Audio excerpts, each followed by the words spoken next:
অবশেষে ঋষি ঝিল্লিকে I love you বলেই দিল। হ্যাঁ বন্ধুরা, তেঁতুল পাতা ধারাবাহিকের আজকের পর্বে ধারাবাহিকের শুরুতে আমরা ঝিল্লি এবং ঋষিকে দেখতে পাই। ঝিল্লি বিস্মিত হয়ে বলে, আমি বিশ্বাসই করতে পারছি না, সিঁড়ি ভাঙার অঙ্কে একদম উপরে আপনি চলে গেছেন, এই সব কিছু করেছেন আপনি আমার জন্য। আমার খুব ভয় হয় ভালো কিছু আশা করতে।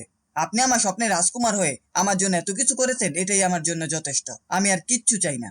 ঋষি তখন হাসি দিয়ে বলে, এখনো তো অনেক কিছু বাকি আছে। এরপর ঋষি ঝিল্লিকে নিয়ে বারান্দা যায় এবং তাকে প্রপোজ করে। সে ঝিল্লির সাথে সারা জীবন থাকার অফার দেয়। ঋষি জানতে চায় ঝিল্লি কি সত্যি সারা জীবন তার সাথে থাকবে। ঋষির মুখে আই লাভ ইউ কথা শুনে ঝিল্লি অবাক হয়ে ঋষির দিকে কিছুক্ষণ তাকিয়ে থাকে। তারপর ঝিল্লি আবেগে বেশি ঋষিকে জানায়, আমি সারা জীবন তোমার সাথেই থাকতে চাই, তোমাকে ছাড়া আমি আর কোথায় যাব। একথা শোনার পর ঋষি ঝিল্লিকে জড়িয়ে ধরে। অন্যদিকে বাইরে দাঁড়িয়েছিল বানর সেনারা। তারা যখন বুঝতে পারে ঋষি এবং ঝিল্লি সব ভুল বুঝাবুঝি মিটে গেছে, তখন খুব খুশি হয় এবং সেখান থেকে চলে যায়। পরের দৃশ্যে দেখা যায় ঋষি ঝিল্লিকে কোলে নিয়ে বিছানায় বসিয়ে দেয়। এরপর তাদের রোমান্টিক সিন শুরু হয়। তারপর সকালে ঝিল্লির ঘুম ভেঙে যায় এবং সে গত রাতের মুহূর্তগুলো মনে করে লজ্জা পায়। ঝিল্লি বলে, এখন বাইরে গেলে তো বানর সেনারা আওয়াজ দেবে। আসলে সবকিছু ওদেরই প্ল্যান ছিল। এরপর সে ঋষির দিকে তাকিয়ে ভাবে, লোকটাকে যতটা গম্ভীর ভেবেছিলাম ততটা নয়, উনি বরং অনেকটাই রোমান্টিক। কিন্তু মুখটা দেখে একদম মনে হয় রাবিশ। আমি যতটা পেয়েছি এর থেকে বেশি কিছু আমার আর চাওয়ার নেই। হঠাৎ ঋষি বলে ওঠে, আমি সবকিছু শুনছি আর আমার অনেক কিছু চাওয়ার আছে। আমি চাই তুমি একজন লেখিকা হও, তোমার বই প্রকাশক, তুমি নিজে প্রতিষ্ঠিত হও।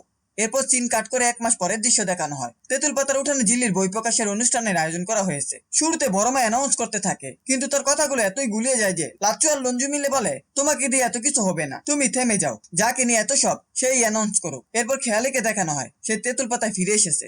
খেয়ালি ঝিল্লির প্রশংসা করতে থাকে এবং জানায় ঝিল্লির কারণেই তার জীবনে পরিবর্তন এসেছে। এরপর দেখা যায় ঝিল্লির বই প্রকাশিত হয়েছে। সে যে বইটা লিখেছে সেটা আসলে পুরো তেঁতুল পাতার কাহিনী নিয়ে। ঝিল্লি সবার সামনে বইয়ের অংশটা পরে শোনাতে থাকে। অন্যদিকে ঋষি এবং তার পরিবারের লোকেরা অবাক হয়ে তার চোখের দিকে তাকিয়ে থাকে। ঋষির মা আবেগে বলে ওঠে, কবে যে এই মেয়েটা এত আপন হয়ে গেল, তেঁতুল পাতার সুজন হয়ে উঠলো, বুঝতেই পারলাম না।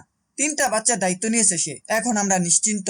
অন্যদিকে ঝিলি বই থেকে লেখাগুলো পড়ে শোনাতে থাকে এবং তার পুরনো স্মৃতিগুলো মনে করতে থাকে, যেখানে ঋষির সাথে তার প্রথম দেখা হয়েছিল। বই পড়া শেষ করে ঝিল্লি বাড়ির সবাইকে তার পাশে এসে দাঁড়াতে বলে এবং জানায়, তোমাদের জন্য আজ আমি পরিপূর্ণ।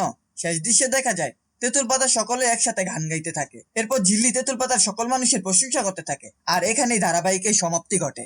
এই ছিল তেঁতুল পাতা ধারাবাহিকের আজকের আপডেট। ভিডিওটি ভালো লাগলে চ্যানেলটিকে সাবস্ক্রাইব করে পাশে থাকা বেল আইকনটি অন করে দিন এবং আপনাদের মূল্যবান কমেন্ট করতে ভুলবেন না।